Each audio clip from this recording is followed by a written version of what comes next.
L'actualité à l'étranger à présent. On en parlait ici même hier avec vous, Olivier Ravanello. Bonjour. Bonjour. De cette stratégie américaine qui consiste à multiplier les attaques ciblées avec des drones contre des responsables terroristes. Eh bien, on vient d'en avoir une nouvelle illustration avec la mort du chef d'Al-Qaïda au Yémen, Nasser al-Waisi. Qui était cet homme ? C'était le chef d'AQPA. Vous savez que Al-Qaïda a créé des sortes de succursales régionales. Il y a AQMI, que l'on connaît mieux parce que la France y a été confrontée, Al-Qaïda au Maghreb islamique, au Sahel. AQPA, c'est Al-Qaïda dans la péninsule arabique, c'est-à-dire à cheval entre le Yémen et l'Arabie saoudite.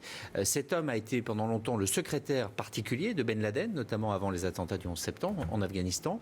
Il a été arrêté en 2001, renvoyé dans son pays où il est resté assez longtemps en prison, puis il a fini par s'en échapper et par enraciner à nouveau Al-Qaïda au Yémen et par fusionner l'Al-Qaïda au Yémen avec Al-Qaïda en Arabie Saoudite pour en faire une force de frappe importante. Et vous avez raison de dire que depuis qu'il est arrivé à la Maison-Blanche, le président Obama fait de cette guerre contre Al-Qaïda une de ses priorités. Alors, quasiment personne n'est au courant. Tous les mardis matins, il y a une liste qui est présentée au président américain par la CIA de personnes à abattre. Et le président américain donne son feu vert. Et depuis qu'il est rentré à la Maison-Blanche, on considère qu'environ 4000 terroristes ont été éliminés de cette manière.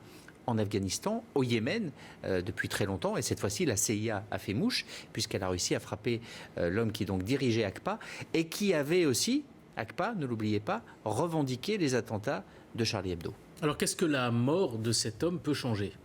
On est dans une situation au Yémen qui est un pays qui est en guerre et qui est complètement ravagé par la guerre depuis l'intervention de l'Arabie Saoudite qui a voulu, appuyée par la coalition qui est derrière elle et dans laquelle on retrouve par exemple l'Égypte, essayer d'aller faire la police, le gendarme au Yémen parce que ça menace directement le trône saoudien.